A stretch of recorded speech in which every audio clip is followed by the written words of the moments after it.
Man, I watching on the news. I remember this shit. I was like about 14, 15 years old. A cop out of like Rhode Island, somewhere up there in New York. He was in the buying some shit or whatever, and a pursuit was going on. He come out there. He was a ununiformed officer, and two white cops pulled up, and they smoked his ass.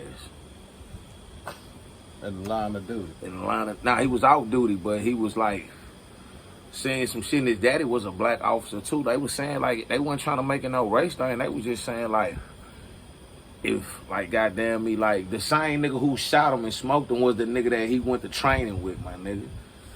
Like you should have recognized. Like you know this nigga, you know who he is, you know y'all work together. But yeah. Hey, man. So that's what the people is mama and shit. Never know what's in a man's heart. Yeah, or what they had, they probably You had. never know what's in a man's heart, bro.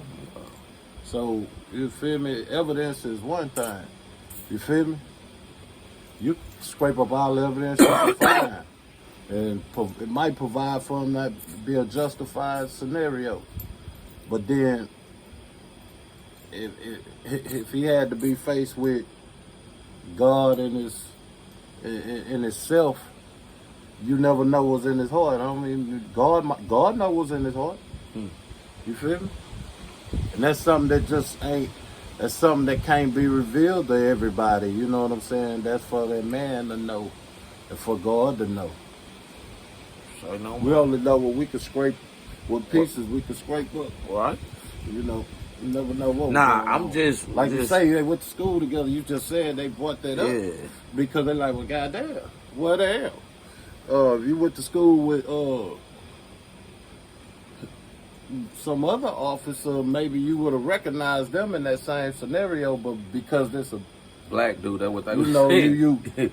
He was out of sight and out of mind, even in the academy, maybe. Who knows? You know what I'm saying? So what's in his heart is in his heart. He ain't got no desire to become acquainted with, you know what I'm saying, if that be the case. Yeah. And then for that to be a the rookie would for that to be a something they pondering about, like, but goddamn, you went to the academy with him, why you ain't recognize the type, man, the academy They say this nigga, that's New York. Nah, they was in like a little small little town out there in New York, but anyway. The academy big, I ain't gotta recognize homie, man, but at the same time. He ain't even go, they found them people, you know this back in 03, nigga, they ain't even. So they justified it? Hell yeah, like, they wasn't wrong, nah, this back in 03.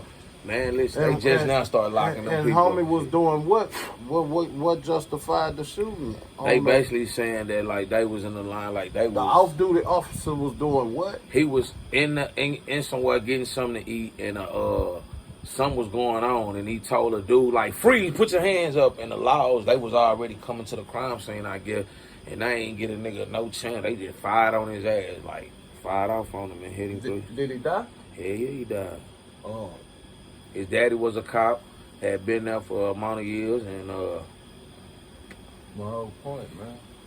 They was just saying it's sad, like, if it was a white, like, man, like, goddamn, like, you would. They would have been extremely patient. Yeah, you would. And they would have followed policy and acknowledged themselves and indicated, ordered them to drop the weapon. Right, that's what the people were saying. You know, and then they look, this nigga was already on, like, he just got out, like, you know how you just coming back after, because he was already out relief. Well, he had already finished up a disciplinary. He just fired a nigga up like a couple months before that. Yeah. And then he got this rookie officer with him while they do this and kill another cop. So it all looked bad, like, on that end. It just, you can find what's in his heart when you go to these people's social media pages. You find out what type of little personal, private groups and memberships they have. You find out they recreational history. What do they do for recreation? And who are they pals? Who are they buddies? You start looking at their air lights. That's when you put a motherfucker together, and you get birds of a feather flock together. So if you go and you research this fella's background and you find out he with a lot of these type of folks that want to slaughter people or certain people, hey man, you could get a glimpse of what's in his heart. We talking 21 You years know what ago. I'm They saying, ain't had it like that. Like, wasn't no Facebook. Nigga was just. I thought you was talking about some recent shit. No, this happened in '03, but I'm just saying it like it just popped back up. Like it got brought back to attention. Like if it happened right now, nigga, that ass been in jail, locked up. Nah, this happened 21 years ago, man. Hey, 2003. Man, a lot of that shit, man, you gotta. Man, you know it's something that's going on. It's going on right now as we speak. Probably, unfortunately, somewhere on Earth. Like I said, some people being evil is a part of their identity, man. So they got to be evil. You feel what I'm saying?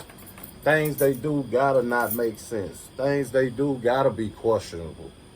Because some people just don't have that playing up front righteous character, man, and behavior and traits. Some people is they nature, and some people that was nurtured into that shit. You know, it's a difference. But however, when they arrive at what they are, they gonna be what they are. And they down here with us, homie. It's creatures, those are beasts. You feel me? And this is why folks keep a conscious about that type of shit. Like, you gotta recognize who's amongst you. You can't just let everybody come amongst you. And you gotta vet motherfuckers.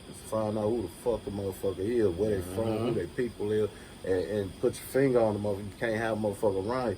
But then a random motherfucker come and do some shit, it be fucked up because it's like, oh man, one of them hoes got me. Like, damn.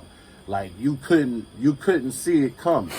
Like, this beast, like, you know what I'm saying? Like, I'm out here, I'm in the wild, I'm in Jurassic Park, my nigga, the real, and it's beasts out here, and they look like me. Some of them look like other motherfuckers, but they all human. You feel me? I ain't got to worry about an elephant or a lion fucking me up, or a bear, or a moose. But another human, no matter what community they from, that's the most dangerous shit out here. It create different apparatuses to kill you where they don't even gotta beat up. Put a bomb under your house or in the church house. You feel me? They don't even gotta beat up. This the type of beast we wake up every day and we in Jurassic Park, man.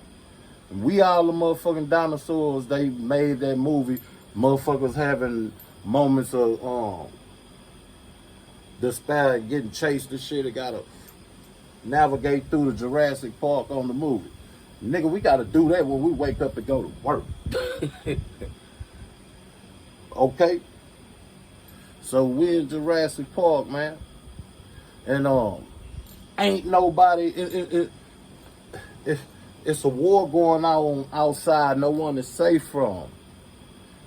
You know what I'm saying? And it's definitely a spiritual one. Because all straightening start with a motherfucker self. You can't check nobody else unless you in check. How you gonna check me and you out of check? So a lot of that shit is just it's where we at, homie. You gotta know where you at. Right. Be aware where you at. And ain't nothing sweet. Nah. Ain't nothing sweet. You make your sweet moments. For real. You make your good moments. You make your happiness. But other than that, promise you, if you don't create it for yourself, ain't nobody else gonna create that shit for you. Hell nah. You feel me? Everything gonna be trial and tribulation, man. And you could triumph through a lot of moments. But trial and tribulation is, man, nigga, that's just, it's gonna be there. You gotta be the one to triumph through that shit. And all of that evil, man, is here, man. You know what I'm saying? The devil got cast out of heaven, my nigga. He down here, man. He here. He do a lot of shit. And he touch a lot of folk. Like I said on one of your videos before, he got a hell of a team, man. Yeah. Satan got a hell of a team, man. them motherfuckers is getting shit done.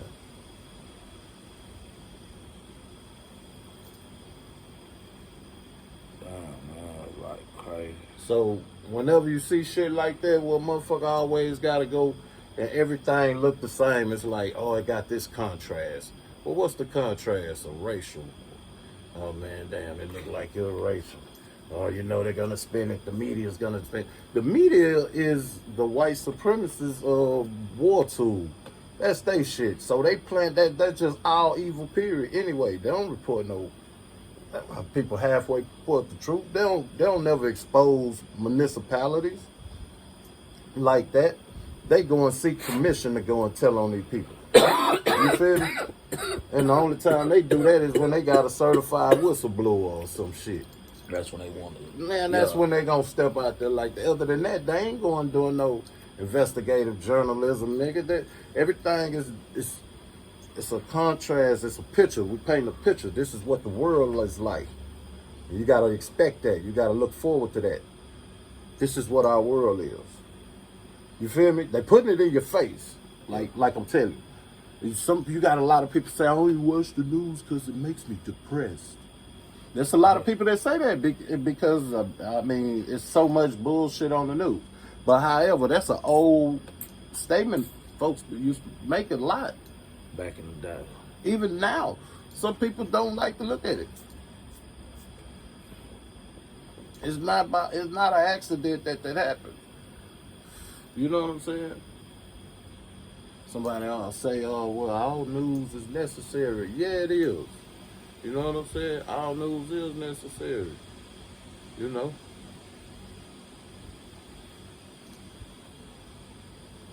So, if you gotta show what's happening, shit, you gotta show what's happening. The nigga do that, like I said, investigative reports. Man, they kicked my nigga, my nigga Hansen, Chris Hansen. They kicked him in his ass. Nigga, get your motherfucking ass out of here.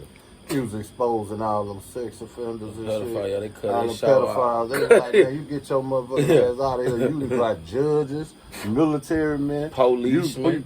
You got too many motherfuckers that you ain't supposed to see. This is our underworld. This is how we do. You go and bother somebody else, Chris. You don't do that. Come on, man. You fucking with the team, homie. This our shit. This our get on. Come on, man. Damn, you gonna make me have to go way to another country to get a little girl? I'm trying to get one on the internet, homie. Get out the way. Chris Hansen got in their way. Got in their way. He got in their way. They ain't want to go pay for them different sex tours that a lot of people, they get on them planes and go to different countries where they is legal. Prostitution is legal in different countries. And you got a lot of people that go and they call it sex tours. Man, this shit been on A&E back in the days. They was investigating on A&E, and they was exposing that shit. Like, man, yeah, it's a lot of people that's in professional positions of certain communities that get on them planes and go and buy youngsters overseas. And Chris Hansen set him up a little situation where he was weeding the ones out that was over here flying below the radar, fucking around in the country, getting it in. On the internet, on the dark net. He popped so he popped. And they like, nah, you gotta go. Cut that show off real quick. I remember that DA. It was a district attorney got caught with child pornography up the road, man, in Texas. He killed himself, man, when the laws came to serve the arrest warrant on him. The media was there and everything. They were mad. Like, oh, man. Like law enforcement drove him to suicide? Law enforcement drove him to suicide. Nah, he got caught up and then he got exposed. That's what I'm saying. That's what drove him to suicide. They was mad at the journalists, though. Law enforcement had to do their job, right? They had to. They didn't want to go. Because they were putting their face. They didn't want to go get judge such and such. You know they ain't gonna. He was a district attorney, whatever he was. Prosecutor, so they didn't want. So I was in the pen. That was like 15. That shit happened. I remember hearing it on the radio. 15 to 16. Then So, I man, remember they were like, nah, we can't have our people getting bam like that. And it's like, it's hold on, man. Like and subscribe. We finna hit y'all with another one.